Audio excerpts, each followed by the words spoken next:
Hello, everybody. I'm kicking that I gotta do this, but first off, I haven't seen it, so I'm talking out of my butt right now. I don't know what. I'm just saying what I think. This is why the 9th movie by Quentin Tarantino is going to suck. Now, first off, I like Quentin Tarantino. I love what he does, alright? Now, not only his movies, which I've had since, like, VHS days and such, alright? I also, like to read the screenplay. I also like his stuff so much. I like the music that he puts in his movies that I also even have the frickin' CD soundtracks to them, And now I'm going to tell you some things that you're not going to like because, I'm not licking Quentin Tarantino's ass like everybody else. But look at, also, this is awesome. Look at, I got Pulp Fiction action figures. Look at, I got a couple of Pulp Fiction action figures right here. So see, I'm a fan. I've spent money on this stuff. Look at, I even have Grindhouse, Quentin Tarantino. And this action figure is called The Raper #1. How weird is that? Here, I gotta show you too. I can't just have you take my word for it. Look at Quentin Tarantino as rapist #1. Like, they allude to that. That's what's going to happen in the movie. But I would not want an action figure that was titled Rapist. But that's a whole different freaking, that's a whole different video, to talk about Pizzagate and other stuff, man. But we're not talking about that. What we're talking about is why the 9th movie is going to suck. Now, let's go through what's happened. Now, like I said, I've been a fan where I have the original and then I had to get the freaking special edition. Now, the first two things that he ever wrote was True Romance, Natural Born Killers. I hear that he wrote them and then sold them so that he can make his first movie, Reservoir Dogs. I even heard that he freaking but punched Oliver Stone in a restaurant because he wasn't happy with what he did with Natural Born Killers. And in my humble opinion, what I think is Kill Bill is like the shout to Oliver Stone saying, hey man, what you did to Natural Born Killers I didn't like, I'm going to do Kill Bill. Because the reasons those two coincide is they both have color aspects, black and white aspects, and even cartoon aspects. You know what I mean? And the editing is similar, so I feel like the Kill Bill is like the answer me to Natural Born Killers. But I love True Romance. It's such a Quentin Tarantino movie. It's so dang good. This one is so dang good too. Then after that, like I said, look at this. I have the original. And then, this one, just because I like Quentin Tarantino, I had to get that one. This one, Thank You Cat. And then look at, that was the 10-year anniversary. This is the 15-year anniversary. Like, really, what's the freaking difference? What did you add in here that I need?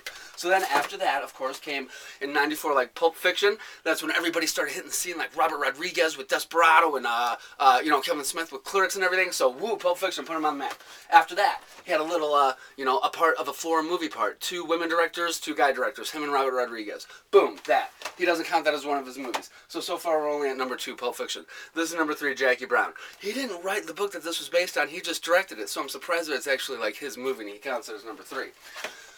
This doesn't count as a Quentin Tarantino movie. It is written by him and Robert Rodriguez and directed and edited by Robert Rodriguez.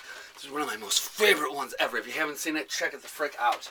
After that, this is the 4th film, Kill Bill, which I remember in Entertainment Weekly, Stephen King wrote an article and he's like, oh, Quentin Tarantino is calling himself the 4th film. And it's like, yeah, he should say the 4th film. Because you know what?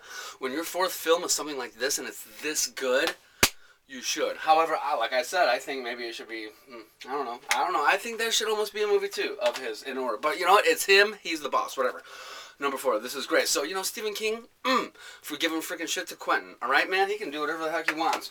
Part 2, so that's number 5, that's great too. This one doesn't count as one because it's the Grindhouse stuff, and like I said, I have it on DVD, but look, then I have the whole thing on Blu-ray with both. So this one is my favorite one ever. The women and the feet that are in here, oh my god, Quentin Tarantino, good job, thank you, man. Here, to me, this is when it starts to go downhill. Inglourious Bastards, really don't care about it. Django, really don't care about it. The next one, Hateful Eight, do you think I even own it? No, I don't, because I have freaking like 4 copies of Reservoir Dogs, so what do I need the Hateful Eight for?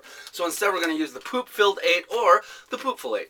So, here's where it starts to go downhill.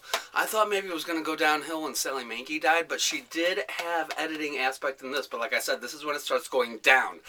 This, Inglourious Bastards. There were not enough bastards at all. It should have been like Inglourious subtitles, man. Oh my gosh. I feel like it could have been a 30-minute to 45-minute Twilight Zone episode. Not enough bastards. Wasn't a fan of it. I'm not a fan of freaking Nazi Jew chasing freaking movies. After that came the freaking slavery.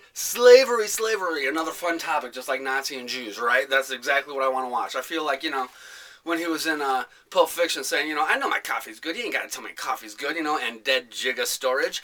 I feel like this is like the apology movie to the blacks. If he disrespected the blacks, he's like, well, I made a movie for you, so here you go. I love the revenge idea, but you know what? I just don't like the freaking slavery aspect. Not fun to me. Poopful 8? Again, I have Reservoir Dogs. I don't need this one, man. So now, here's the thing. Once Upon a Time in Hollywood. That name's very similar to Once Upon a Time in Mexico from Robert Rodriguez as well.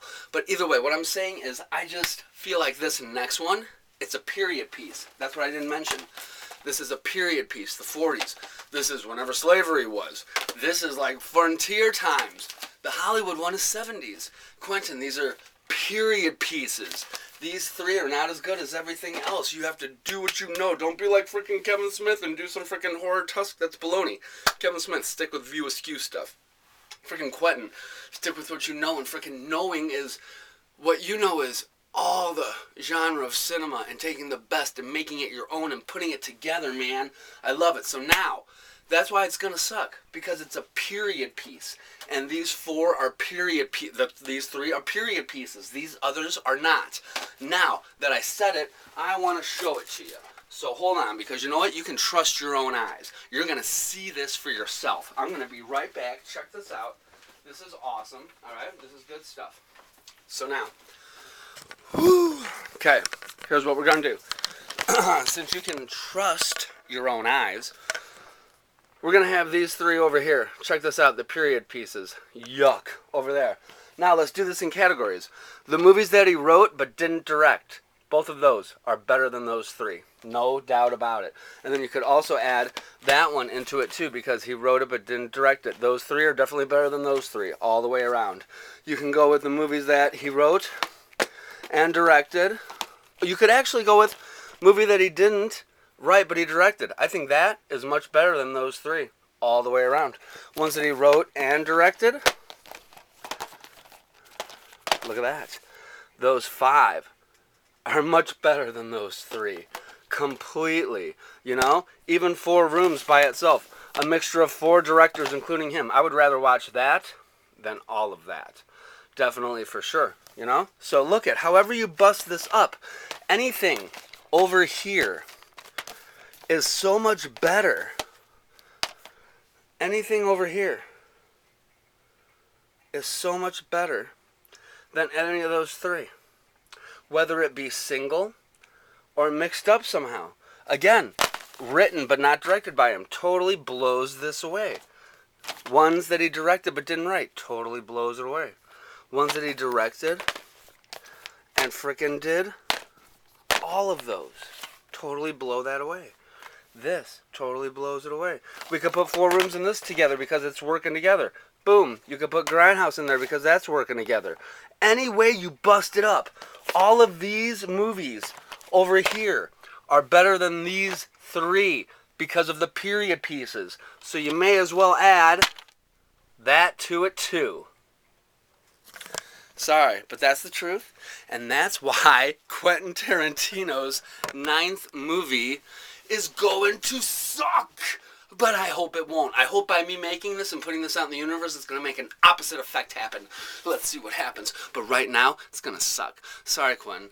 I think you're amazing and brilliant, but I want you to go back to what you know, man. If you're going to really do 10 movies, I need you to get back on track. I need you to get back on track. I got you, though. I know you got it, man. Make sure to listen to me. Don't take it as a bad diss or anything. I'm just not going to lick your ass like everybody else, even though you are awesome, Quentin, and I would do anything to meet you and have dinner with you, man. And I know, yeah, you know your movie's good. You don't need me to tell you. Quentin, thank you.